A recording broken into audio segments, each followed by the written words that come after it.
একজন মুসলিম কি তার 100% সম্পত্তি ওসিয়াত করতে পারেন? সংক্ষিপ্ত ও সোজা উত্তর, না, একদমই পারেন না। অনেকেই মনে করেন যে নিজের কষ্টার্জিত সম্পত্তি যাকে ইচ্ছা তাকে ওসিয়তের মাধ্যমে লিখে দেওয়া যায়, কিন্তু ইসলামিক শরিয়া এবং বাংলাদেশের মুসলিম আইন অনুযায়ী একজন মুসলিম চাইলেই তার সমস্ত সম্পত্তি ওসিয়াত করতে পারেন না।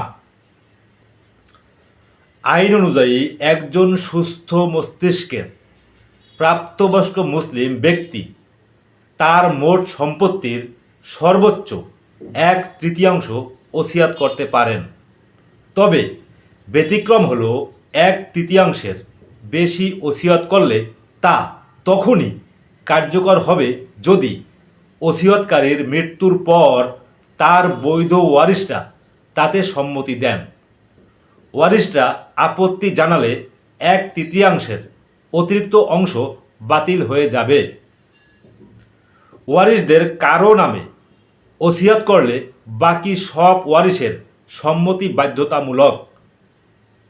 একজন মুসলিমের ওসিয়ত করার ক্ষমতা সীমিত।